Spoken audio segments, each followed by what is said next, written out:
ನಮಸ್ತೆ ಸ್ನೇಹಿತರೆ, divine light spiritual academy YouTube ಚಾನಲ್ಗೆ ಸ್ವಾಗತ ಸುಸ್ವಾಗತ. PSSM ಸಂಸ್ಥಾಪಕರಾದ ಬ್ರಹ್ಮರ್ಷಿ ಪಿತಾಮಹ ಡಾಕ್ಟರ್ ಸುಭಾಷ್ ಪತ್ರಿಜಿಯವರ ಪಾದಕಮಲಗಳಿಗೆ ನಮಸ್ಕರಿಸೋಣ. ಆತ್ಮದ ಸುಂದರವಾದ ಈ ಪಯಣದ ಬಗ್ಗೆ ನಮಗೆಲ್ಲ ಜ್ಞಾನ ಪ್ರಸಾದಿಸಿದ ಭೃಗು ಮಹರ್ಷಿ ಮತ್ತು ಅತ್ರಿ ಮಹರ್ಷಿಗಳಿಗೆ ಕೋಟಿ ಕೋಟಿ ಆತ್ಮವಂದನೆಗಳನ್ನು ತಿಳಿಸೋಣ. ರೂಪಾಜಿಯವರಿಗೂ ಕೋಟಿ ಕೋಟಿ ಆತ್ಮವಂದನೆಗಳು. ಹಿಂದಿನ ವಿಡಿಯೋದಲ್ಲಿ ಭೂಮಿಗೆ ಬಂದ ಆತ್ಮಗಳ ಜೀವನದ ಬಗ್ಗೆ ಸ್ವಲ್ಪ ಭಾಗ ಮಾತ್ರ ತಿಳಿದುಕೊಂಡೆವು. ಈಗ ಅದರ ಮುಂದಿನ ಭಾಗವನ್ನು ನೋಡೋಣ ಸ್ನೇಹಿತರೆ. ವಾಸ್ತವವಾಗಿ ಪರಮಾತ್ಮನೆಂಬ ಬೇರೆಯದೇ ಆದ ಬೆಳಕಿಲ್ಲ. ಇಡೀ ವಿಶ್ವವೇ ಕ್ಷಣ ಕ್ಷಣಕ್ಕೂ ರೂಪಾಂತರಗೊಳ್ಳುತ್ತಿರುವ ಬೆಳಕೇ ಆಗಿದೆ. ಸರ್ವವು ಆ ಬೆಳಕಿನ ಸ್ವರೂಪವೇ ಆಗಿದೆ. ಅರ್ಥವಾಗದಿದ್ದಲ್ಲಿ ಸ್ವಲ್ಪ ಆಲೋಚಿಸಿ. ಭೂಮಿಗೆ ಬೆಳಕು ನೀಡುವುದು ಸೂರ್ಯ. ಹಾಗಾದರೆ ಭೂಮಿಯಲ್ಲಿನ ಬೆಳಕೇ ಬೇರೆ, ಸೂರ್ಯನ ಬೇರೆಯೇ? ಸೂರ್ಯನಿರುವುದು ಭೂಮಿಯಿಂದ ಬಹಳಷ್ಟು ದೂರದಲ್ಲಿ, ಆದರೂ ಅದೇ ಬೆಳಕೆ ತಾನೇ ಭೂಮಿಯನ್ನು ಬೆಳಗುತ್ತಿರುವುದು. ಅಂತೆಯೇ ಪರಮಾತ್ಮನ ಮೂಲ ಚೈತನ್ಯ ಬೇರೆ ಇಲ್ಲ. ವಿಶ್ವವೆಲ್ಲ ಪಸರಿಸಿದ ಆತ್ಮವೂ ಬೇರೆಯಲ್ಲ. ಈ ಚೈತನ್ಯ ಶಕ್ತಿಯು ವಿವಿಧ ರೂಪಗಳನ್ನು ಪಡೆಯುತ್ತಾ ವಿವಿಧ ಪಾತ್ರಗಳನ್ನು ಮಾಡುತ್ತಾ ಸಾಗುವುದು.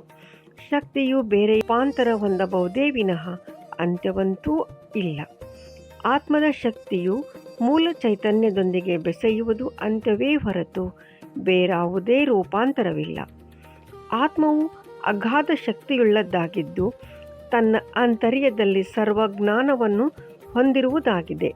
ಪಾತ್ರಗಳನ್ನು ನಿರ್ವಹಿಸುವಾಗ ಎದುರಾಗುವ ಸಮಸ್ಯೆ ಸಂಕಷ್ಟಗಳೆಲ್ಲದರಿಂದ ಮುಕ್ತನಾಗುವ ಜ್ಞಾನವು ಆತ್ಮದಲ್ಲಿ ಮೊದಲೇ ಇರುತ್ತದೆ. ಆದರೆ ಪಾತ್ರ ನಿರ್ವಹಿಸಬೇಕಾದ ಸಂದರ್ಭದಲ್ಲಿ ಇವೆಲ್ಲ ಜ್ಞಾನಗಳು ನೆನಪಿನಲ್ಲಿರುವುದಿಲ್ಲ. ಆದರೆ ಆತ್ಮದ ಉನ್ನತಿಗಾಗಿ ಇದು ಅನಿವಾರ್ಯ. ಆತ್ಮವು ಮಾನವ ಶರೀರದಲ್ಲಿದ್ದಾಗ ಸೂಕ್ಷ್ಮ ರೂಪದಿಂದ ಹೊರಬಂದು ಕೈಗೊಂಡ ಕಾರ್ಯಗಳು ಮರಳಿ ಭೌತಿಕ ಶರೀರವನ್ನು ಪ್ರವೇಶಿಸುತ್ತಲೇ ಮರೆಯಲಾಗುವುದು. ಕೆಲವು ಘಟನೆಗಳು ಕನಸಿನ ರೂಪದಲ್ಲಿ ಅರಿವಿನಲ್ಲಿ ಉಳಿಯುವುದಾದರೂ ಅವುಗಳನ್ನು ಸಂಪೂರ್ಣವಾಗಿ ಅರ್ಥೈಸಿಕೊಳ್ಳುವ ಶಕ್ತಿ ಭೌತಿಕ ಶರೀರಕ್ಕೆ ಇರುವುದಿಲ್ಲ. ಆದ ಕಾರಣ ಕಾಲಕ್ರಮೇಣ ಆ ಅರಿವು ಮರೆತು ಹೋಗುವುದು. ಮಾನವನಾಗಿ ಜನಿಸಿದ ಆತ್ಮವು ತನ್ನ ಜೀವಿತವನ್ನು ಹೇಗೆ ನಿರ್ವಹಿಸಬೇಕು, ಹೇಗೆ ಯಾವ ಪರಿಸ್ಥಿತಿಗಳನ್ನು ಎದುರಿಸಬೇಕು ಹಾಗೂ ಜನಿಸಿದ ಕ್ಷಣದಿಂದ ಆ ದೇಹವನ್ನು ತ್ಯಜಿಸುವವರೆಗೂ ಪ್ರತಿ ಕ್ಷಣದ ಕಾರ್ಯವನ್ನು ಮನೋಮಯ ಕೋಶವು ನಿರ್ಧರಿಸುತ್ತದೆ. ಆತ್ಮದ ಪ್ರತಿ ಕ್ಷಣದ ಕರ್ತವ್ಯವನ್ನು ಇದು ನಿರ್ದೇಶಿಸುತ್ತಿರುತ್ತದೆ. ಏಕೆಂದರೆ ಆತ್ಮವು ಆರಿಸಿಕೊಂಡ ಜನ್ಮದ ನೀಲಿ ನಕ್ಷೆಯು ಮನೋಮಯ ಕೋಶದಲ್ಲಿ ಶೇಖರಣೆಗೊಂಡಿರುವ ಕಾರಣ ಈ ಕಾರ್ಯವನ್ನು ಮನೋಮಯ ಕೋಶವು ನಿರ್ವಹಿಸುತ್ತದೆ. ನೀಲಿ ನಕ್ಷೆಯಲ್ಲಿರುವುದು ಮನೋಮಯ ಕೋಶದಲ್ಲಾದರೂ ಯಾವ ಕ್ರಿಯೆಗಳು ಕಾರ್ಯರೂಪದಲ್ಲಿ ಬರಬೇಕಾದರೂ ಮನಸ್ಸಿನ ಮೂಲಕ ಕಾರ್ಯ ನಡೆಯಬೇಕು. ಪ್ರತಿ ಕಾರ್ಯದಲ್ಲೂ ಮನಸ್ಸು ಬಹುಮುಖ್ಯ ಪಾತ್ರ ವಹಿಸುತ್ತದೆ. ಅನ್ಯ ಶರೀರ ಜೀವಿಗಳಿಗಿಂತ ಮಾನವ ಜೀವಿತದಲ್ಲಿ ಇದರ ಪ್ರಭಾವ ಅಧಿಕವಾಗಿರುತ್ತದೆ. ಇದು ವಿಜ್ಞಾನಮಯ ಕೋಶಕ್ಕೆ ಸಂಬಂಧಿಸಿದ ಅಂಶವಾಗಿದೆ. ವಿಜ್ಞಾನಮಯ ಕೋಶವು ನಿರ್ದೇಶಿಸುವ ಗುಣ, ಅಭಿರುಚಿ, ಸಂಸ್ಕಾರಗಳೆಲ್ಲವೂ ಮನಸ್ಸಿನ ಮೇಲೆ ಕೇಂದ್ರೀಕೃತಗೊಂಡಿದ್ದು ಮನೋಮಯ ಕೋಶವು ನಿರ್ದೇಶಿಸುವ ಕರ್ತವ್ಯಕ್ಕೆ ಅನ್ವಯಿಸುವಂತೆ ಭಾವನೆಗಳನ್ನು ಸೃಷ್ಟಿ ಮಾಡುತ್ತದೆ. ಭಾವನೆಗಳು ಆಲೋಚನೆಗಳನ್ನು ಸೃಷ್ಟಿ ಮಾಡುತ್ತದೆ. ಈ ಆಲೋಚನೆಗಳೇ ಪ್ರತಿ ಕಾರ್ಯದ ಭೌತಿಕ ರೂಪಕ್ಕೆ ಮೂಲ ಕರ್ತೃ. ಪ್ರತಿ ಕಾರ್ಯದ ರೂಪರೇಷೆಗಳು ಮನಸ್ಸಿಗೆ ರವಾನಿಸಲ್ಪಟ್ಟು ಅದು ಭಾವನೆಗಳೊಂದಿಗೆ ಹೊಂದಿಸಲ್ಪಟ್ಟು ಆಲೋಚನೆಗಳ ರೂಪ ಪಡೆಯುತ್ತದೆ.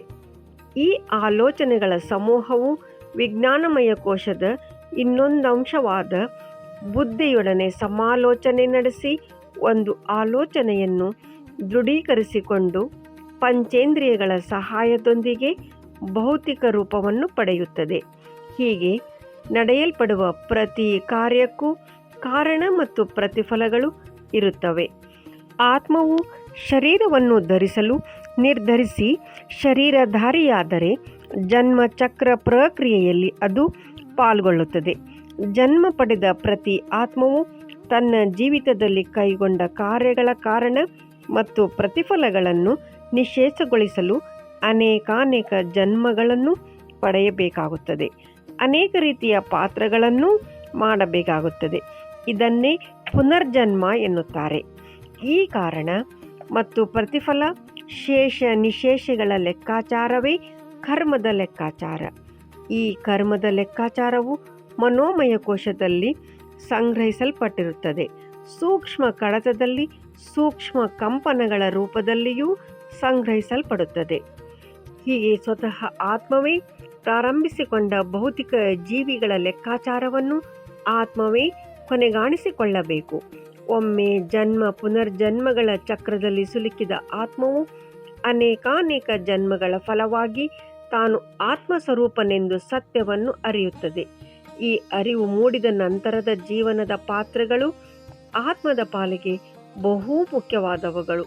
ತಾನು ಆತ್ಮವೆಂದು ತಿಳಿದ ಕ್ಷಣವೇ ಈ ಚಕ್ರದಿಂದ ಹೊರಬರಲು ಸಾಧ್ಯವಿಲ್ಲ. ಆದರೆ ಆ ಕ್ಷಣದಿಂದ ಆತ್ಮವು ಈ ಚಕ್ರದಿಂದ ಹೊರಬರುವ ಪ್ರಯತ್ನಗಳನ್ನು ಪ್ರಾರಂಭಿಸುತ್ತದೆ. ತನ್ನ ಪ್ರತಿ ಜೀವನವು ಪರಿಸ್ಥಿತಿಗಳು ತನ್ನ ಅನುಭವಗಳಿಗಾಗಿ ಮಾತ್ರವೇ ನಿರ್ಮಿಸಲ್ಪಟ್ಟಿದೆ ಎಂಬ ಸತ್ಯವನ್ನು ಅರಿಯುತ್ತದೆ. ಈ ಸತ್ಯವನ್ನು ಅರಿತ ಮೇಲೆ ನಿಜವಾದ ಜೀವನವು ಪ್ರಾರಂಭವಾಗುತ್ತದೆ. ಅರಿವು ಮರುವಿನ ದ್ವಂದ್ವವು ಜೀವನದಲ್ಲಿ ತಳಮಳವನ್ನುಂಟು ಮಾಡುತ್ತದೆ. ಮನಸ್ಸು ಯಾವ ರೀತಿಯಲ್ಲಿ ಜೀವನವನ್ನು ನಡೆಸಬೇಕು ಎಂದು ತಲ್ಲಣಗೊಳಿಸುತ್ತದೆ. ಈ ಗೊಂದಲಗಳ ನಡುವೆ ಅನೇಕ ಜೀವಿತಗಳು ನಡೆಯುತ್ತದೆ. ಪ್ರತಿ ಜೀವಿತದಲ್ಲೂ ಭೌತಿಕ ಅನುಭೂತಿಯೊಂದಿಗೆ ಆತ್ಮದ ಅನುಭೂತಿಯನ್ನು ಅನುಭವಿಸುವ ತುಡಿತ ಉಂಟಾಗುತ್ತದೆ. ಭೌತಿಕ ಜೀವ ಜಗತ್ತಿನಿಂದ ಸಂಪೂರ್ಣವಾಗಿ ಮುಚ್ಚಿಹೋದ ತನ್ನ ಆತ್ಮಿಕ ಅನುಭೂತಿಯನ್ನು ನೆನಪಿನಾಳದಿಂದ ಕೆದಕುವ ಪ್ರಯತ್ನ ನಡೆಯಲಾರಂಭಿಸುತ್ತದೆ. ಪ್ರತಿ ಜನ್ಮದಲ್ಲೂ ಈ ಅನುಭೂತಿಯನ್ನು ಪಡೆಯುವ ಪ್ರಯತ್ನ ನಡೆಯುತ್ತಿರುತ್ತದೆ. ಆದರೆ ಕರ್ಮದ ಲೆಕ್ಕಾಚಾರಕ್ಕೆ ಅನುಗುಣವಾಗಿ ಹಾಗೂ ಪ್ರಾಮಾಣಿಕ ಪ್ರಯತ್ನದ ಫಲವಾಗಿ ಈ ಅನುಭೂತಿ ದೊರೆಯುವುದೇ ಹೊರತು ಕೇವಲ ಬಯಸುವುದರಿಂದ ಮಾತ್ರ ಸಾಧ್ಯವಿಲ್ಲ. ಯಾವಾಗ ಪ್ರಾಮಾಣಿಕ ಪ್ರಯತ್ನ ನಡೆಯುತ್ತದೆಯೋ ಆಗ ಹೆಚ್ಚಿನ ಅನುಭವವಿರುವ ಆತ್ಮಗಳು ಇಂತಹ ಆತ್ಮಗಳ ಸಹಾಯಕ್ಕೆ ಬರುತ್ತದೆ. ಅನುಭೂತಿಯನ್ನು ಪಡೆಯಲು ಭೌತಿಕ ಜೀವನದಲ್ಲಿ ಅವಶ್ಯವಿರುವ ಮಾರ್ಗವನ್ನು ತಿಳಿಸುತ್ತವೆ. ಅನುಭವಿಗಳ ಮಾರ್ಗದರ್ಶನದಲ್ಲಿ ಮುನ್ನಡೆದಾಗ ಸಾಧನೆಯ ಹಾದಿಯು ಸುಲಭವಾಗುತ್ತದೆ. ಆತ್ಮದ ಅಂಗವಾದ ಆನಂದಮಯ ಕೋಶವು ಇಂತಹ ಅನುಭವಗಳ ಅನುಭೂತಿಯಿಂದ ಹೆಚ್ಚು ಕ್ರಿಯಾಶೀಲವಾಗುತ್ತದೆ.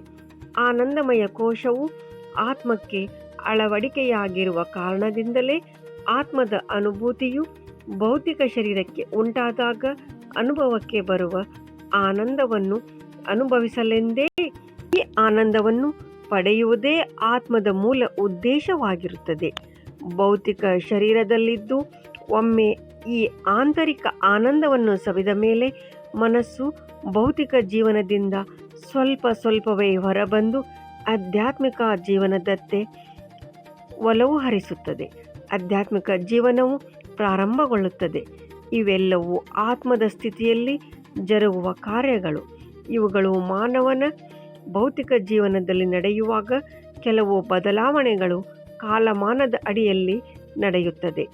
ಮನೋಮಯ ಕೋಶ, ವಿಜ್ಞಾನಮಯ ಕೋಶ, ಆನಂದಮಯ ಕೋಶಗಳು ಆತ್ಮದೊಂದಿಗೆ ನೇರ ಸಂಪರ್ಕ ಹೊಂದಿದ್ದರೆ ಅನ್ನಮಯ ಕೋಶ ಹಾಗೂ ಪ್ರಾಣಮಯ ಕೋಶಗಳು ಭೌತಿಕ ಶರೀರದೊಂದಿಗೆ ಸಂಪರ್ಕ ಹೊಂದಿರುತ್ತವೆ. ಭೌತಿಕ ಜೀವ ಜಗತ್ತು ಕೋಟ್ಯಾನುಕೋಟಿ ಜೀವ ಜಂತುಗಳ ಸಮಾಗಮ. ಪ್ರತಿ ಜೀವಿಯು ತನ್ನದೇ ಆದ ಜೀವನ ಶೈಲಿಯನ್ನು, ಶರೀರವನ್ನು ಹೊಂದಿರುವ ಕಾರಣ ಅನ್ನಮಯ ಕೋಶ ಹಾಗೂ ಪ್ರಾಣಮಯ ಕೋಶಗಳನ್ನು ಆಯಾ ಜೀವಿಗಳಿಗೆ ತಕ್ಕಂತೆ ಕಾರ್ಯನಿರ್ವಹಿಸಲು ಆದೇಶಿಸಲಾಗಿದೆ. ಜೀವಿಗಳ ಭೌತಿಕ ಜೀವನದ ಆಧಾರದ ಮೇಲೆ ಇವೆರಡೂ ಕಾರ್ಯನಿರ್ವಹಿಸುತ್ತದೆ. ಭೌತಿಕ ಜೀವಿಗಳ ಜಗತ್ತಾದ ಈ ಭೂಮಿಯಲ್ಲಿ ಒಂದು ಜೀವಿಯು ಸೃಷ್ಟಿಯಾಗಲು ಲಕ್ಷಗಳಲ್ಲಿ ಇರುವ ವಿರಿಯಾಣು ಮತ್ತು ಅಂಡಾಣುಗಳಲ್ಲಿ ಒಂದು ವಿರಿಯಾಣು ಮತ್ತು ಒಂದು ಅಂಡಾಣುವಿನ ಸಮಾಗಮ ಅತ್ಯಗತ್ಯ. ಪ್ರಕೃತಿ ಮತ್ತು ಪುರುಷರ ಸಮಾಗಮವೇ ಒಂದು ಹೊಸ ಸೃಷ್ಟಿಗೆ ನಾಂದಿ. ಇದು ಭೌತಿಕ ಸೃಷ್ಟಿಯು ಜರುಗುವಾಗ ನಡೆಯುವ ಒಂದು ಜೈವಿಕ ಕ್ರಿಯೆ. ಹೀಗೆ ಸೃಷ್ಟಿಸಲ್ಪಟ್ಟ ಹೊಸ ಜೀವಿಯ ಅಂಕುರದ ಸಮಸ್ಯೆಗೆ ಭ್ರೂಣ ಎನ್ನುತ್ತಾರೆ. ಅನ್ನಮಯ ಕೋಶ ಹಾಗೂ ಪ್ರಾಣಮಯ ಕೋಶಗಳು ಇದಕ್ಕೆ ನೇರ ನಿಕಟವರ್ತಿಯಾಗಿರುತ್ತವೆ. ಭ್ರೂಣವು ಬೆಳೆದು ಶರೀರವನ್ನು ಪಡೆಯುವ ಬಗ್ಗೆ ನಾವು ಈಗಾಗಲೇ ತಿಳಿದಿದ್ದೇವೆ. ಭೌತಿಕವಾಗಿ ಕ್ರಿಯೆಯು ನಡೆಯಲು ಪ್ರಾಣಮಯ ಕೋಶವು ಅನೇಕ ಸಣ್ಣ ಸಣ್ಣ ಕೋಶಗಳನ್ನು ಬಿಡುಗಡೆ ಮಾಡುತ್ತದೆ. ಭ್ರೂಣ ಅಂಕುರಿಸಿದಾಗಿನಿಂದ ಪ್ರಾರಂಭಗೊಂಡ ಪ್ರಾಣಮಯ ಕೋಶದ ಈ ಕಾರ್ಯವು ಶರೀರವು ಆತ್ಮದಿಂದ ಹೊರತಾಗುವ ಕ್ಷಣದವರೆಗೂ ತನ್ನ ಕಾರ್ಯವನ್ನು ನಡೆಸುತ್ತಿರುತ್ತದೆ. ಹೀಗೆ ಬಿಡುಗಡೆಗೊಂಡ ಪ್ರಾಣಮಯ ಕೋಶದ ಕ್ಷಣಗಳೇ ಅಣುಗಳು. ಆ ಅಣುಗಳು ಸೂಕ್ಷ್ಮ ರೂಪದಲ್ಲಿದ್ದು ಭೌತಿಕ ರೂಪಿಗಳಾದ ಕಾರಣ ಇವುಗಳಿಗೆ ಆಹಾರದ ಅವಶ್ಯಕತೆ ಉಂಟಾಗುತ್ತದೆ. ಈ ಅಣುಗಳು ಒಂದೊಂದು ಅದ್ಭುತ ಶಕ್ತಿಯುಳ್ಳದ್ದಾಗಿದ್ದು ಇವುಗಳು ಪರಸ್ಪರ ಬೆಸೆದುಕೊಂಡು ಮನೋಮಯ ಕೋಶದ ನಕ್ಷೆಯ ಪ್ರಕಾರ ಭೌತಿಕ ರೂಪವನ್ನು ಪಡೆದುಕೊಳ್ಳುತ್ತಾ ಒಂದು ಶರೀರ ರಚನೆಯನ್ನು ಘನೀಕರಿಸುತ್ತವೆ. ಅನ್ನಮಯ ಕೋಶವು ಪ್ರಾಣಮಯ ಕೋಶದಿಂದ ರಚಿಸಲ್ಪಟ್ಟು ಪ್ರತಿ ಅಣುವಿಗೂ ಅಗತ್ಯವಾದ ಆಹಾರದ ಶಕ್ತಿಯನ್ನು ಹಂಚುತ್ತಾ ಅವುಗಳ ಕಾರ್ಯದಲ್ಲಿ ನೆರವಾಗುತ್ತದೆ. ಭೌತಿಕ ರೂಪಿಗಳಾದ ಅಣುಗಳಿಗೆ ಸೂಕ್ಷ್ಮ ಶಕ್ತಿಯೊಂದಿಗೆ ಪಂಚಭೂತಗಳ ಶಕ್ತಿಯು ಅಗತ್ಯವಾದ ಕಾರಣ ಭ್ರೂಣಕ್ಕೂ ಮತ್ತು ತಾಯಿಯ ಗರ್ಭದ ನಡುವೆಯೂ ಸಂಪರ್ಕವನ್ನೇರ್ಪಡಿಸಿ ಅದರ ಮೂಲಕ ಪಂಚಭೂತಗಳ ಶಕ್ತಿಯನ್ನು ಪಡೆಯಲು ಸಹಕರಿಸುತ್ತದೆ. ಇಲ್ಲಿಗೆ ವಿಡಿಯೋ ಮುಗಿಸೋಣ ಸ್ನೇಹಿತರೆ. ಈ ಅದ್ಭುತವಾದ ಜ್ಞಾನವನ್ನು ಪ್ರಸಾದಿಸಿದ ಮಹಾತ್ಮರಿಗೆ ಕೋಟಿ ಕೋಟಿ ನಮನಗಳನ್ನು ತಿಳಿಸೋಣ. ಮುಂದಿನ ವಿಡಿಯೋದಲ್ಲಿ ವಿವಿಧ ಜೀವ ಸಂಕುಲನಗಳಲ್ಲಿ ನಡೆಯುವ ಹೊಸ ಜೀವಿಯ ಸೃಷ್ಟಿಯ ಬಗ್ಗೆ ತಿಳಿಯೋಣ ಸ್ನೇಹಿತರೆ. ವಿಡಿಯೋ ಲೈಕ್ ಮಾಡಿ, ಶೇರ್ ಮಾಡಿ, ನಿಮ್ಮ ಅನಿಸಿಕೆಗಳನ್ನು ಕಮೆಂಟ್ ಬಾಕ್ಸ್ನಲ್ಲಿ ತಿಳಿಸಿರಿ. ಎಲ್ಲರಿಗೂ ಶುಭವಾಗಲಿ. ಸರ್ವೇ ಜನ ಸುಖಿನೋ ಭವಂತು.